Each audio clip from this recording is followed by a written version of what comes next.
배달의 민족이 운영하는 배달 전문 마트죠. 비마트 관악 서울대점에서 오늘 코로나19 확진자가 발생을 했는데요. 그런데 배민 측이 이 사실을 공지하지 않아서 여기 다녀간 배달기사 상당수가 아무것도 모른 채 그냥 배달을 다닌 것으로 확인됐습니다. 하루에 수천 건의 배달이 이뤄지는 지점이고 또 배달기사도 수백 명씩 방문하는 곳이어서 확산 우려가 커지고 있습니다. 김세진 기자가 단독 취재했습니다. 3천여 가지의 생필품을 주문 즉시 배달하는 비마트의 한 물류창고. 하루 수백 명의 라이더, 즉 배달기사들이 쉴 새 없이 드나들며 수천 건을 배달하는 식으로 운영됩니다. 그런데 비마트 서울대점 직원이 오늘 낮 12시 40분쯤 확진 판정을 받았습니다. 보고를 받은 배달의 민족은 하지만 이 같은 사실을 바로 공지하지 않았습니다. 전체 공지를 해야 라이더들이 배달을 중지하고 검사를 받으러 갔을 텐데 배달의 민족은 대신 서울대점을 방문한 라이더들에게 일일이 전화를 걸어 확진자가 나왔으니 일을 멈추고 검사를 받으라고만 알렸습니다. 일일이 방문한 사람들한테 전화를 돌리면서 저도 오늘 검사 받으래가지고 지금 격리 중이에요. 전. 문제는 이렇게 한 명 한 명 전화로 알리다 보니 전화를 늦게 받았거나 아직도 연락을 받지 못한 라이더들이 계속 배달을 다니며 사람들을 접촉하고 있었다는 점. 저 같은 경우는 아예 전화도 안 오고 이제 이 브로스 계정도 정지가 아예 안 된 상태예요. 지금 자기가 가는지 안 가는지도 모르고 일을 하고 있는 상황이니까. 회사 연락을 못 받고 뒤늦게 동료들에게 들어 검사를 받으러 간 라이더도 많습니다. 황당한 대처는 이뿐만 아닙니다. 배달의 민족 주문 어플입니다. 확진자가 발생했다는 공지가 없습니다. 확진자가 발생한 지역인 서울대역을 주소로 입력해도 찾을 수 없고 비마트를 누르고 들어가야만 발생 사실이 짧게 공지된 걸 볼 수 있습니다. 라이더들이 비마트만 배달하는 게 아니라 음식 배달도 함께 다니기 때문에 전체 공지를 해놔야만 추가 확산을 차단할 수 있는데도 비마트 어플에만 그것도 관악 일대에 한해 공지해 놓은 겁니다. 배달하는 지역 주소에 있는 사람들만 보게끔 돼 있어요. 배민 시켜먹는 사람 모든 전체 사람이 볼 수 있는 게 아니라 배달의 민족 측이 추산한 검사 대상자만 700여 명. 비마트의 경우 음식 배달과 달리 자전거나 도보로 잠깐씩 배달하는 배달원이 많다는 것도 문제입니다. 이들은 비마트 말고도 다른 업체에서도 배달 알바를 하는 경우가 많아 확산 우려가 더 크기 때문입니다.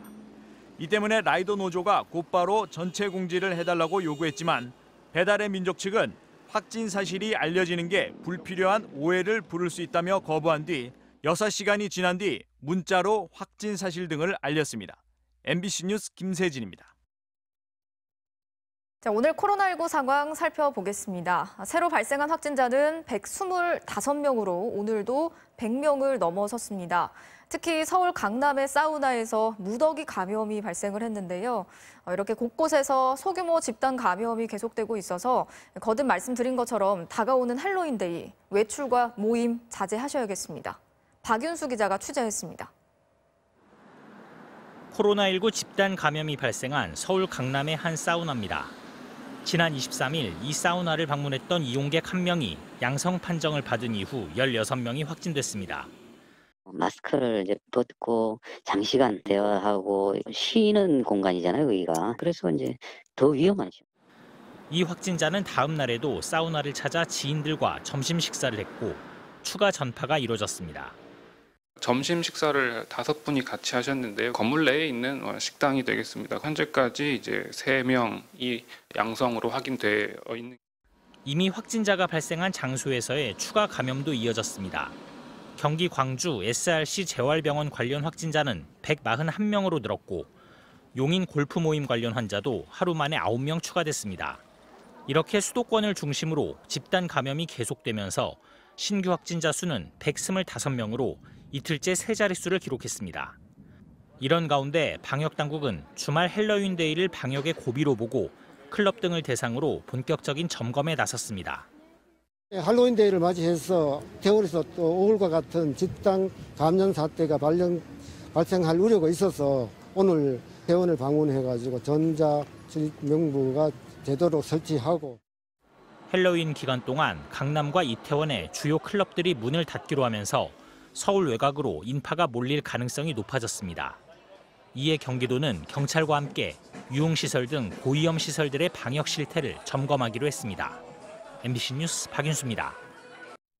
코로나19 해외 상황을 살펴보겠습니다. 확진자 수가 100만 명을 넘긴 나라가 노란색으로 돼 있는데요. 모두 8개 나라입니다. 미국이 900만 명을 넘어서 압도적으로 많고 유럽에서는 프랑스가 전 세계 5위입니다. 오늘 하루에만 3만 6천 명이 확진됐는데 그 증가세가 공포스러울 정도입니다.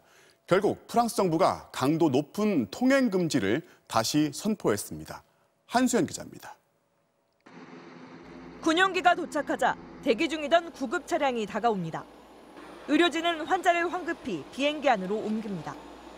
프랑스에서 군용기로 이송된 코로나19 중환자는 이날 하루만 26명.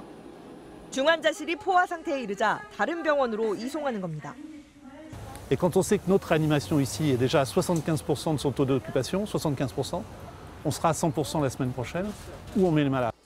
프랑스의 신규 확진자는 하루 5만 명까지 치솟아 역대 최대치를 경신했고 코로나19 검사량은 한계에 육박했습니다. Nous réalisons en moyenne entre 15, 20 ou 25 000 tests par jour, 24 heures sur 24, 7 jours sur 7. 프랑스뿐 아니라 네덜란드, 이탈리아 등의 병상이 가득 차면서 유럽연합은 회원국에 다른 나라 환자들을 받아달라고 협조를 요청했습니다. 봉쇄도 다시 확대되고 있습니다. 프랑스는 앞으로 최소 한 달 동안 지역 간 이동을 금지시켰습니다. 식당과 술집은 문을 닫고 꼭 외출해야 하는 경우에는 이동 증명서를 가지고 다녀야 합니다.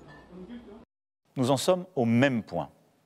Débordés par une deuxième vague qui, nous le savons désormais, sera sans doute plus dure et plus meurtrière que la première. 독일에서도 11월 한 달 동안 식당은 포장만 가능하고 헬스장과 극장은 폐쇄됩니다. 스웨덴 역시 하루 확진자가 1,980명으로 역대 최대를 기록하면서 사실상 집단 면역 실패를 인정했고 일부 지역은 자체 봉쇄령을 내리기도 했습니다. 하지만 경기 침체에 대한 우려로 반대 시위는 지난 봄 1차 봉쇄 때보다 거세졌습니다. 저녁 6시 이후 음식점 영업과 야간 통행을 금지한 이탈리아에서는 봉쇄에 반대하는 시민들이 화염병을 던지고 매장 유리창을 깨 아수라장이 됐습니다. 독일에서도 시민들이 경제난에 항의하며 시위를 벌였습니다. 코로나19 확산에 경기 침체에 대한 공포까지 겹치면서 유럽에선 그 어느 해보다 혹독한 겨울이 시작되고 있습니다. MBC 뉴스 한수연입니다.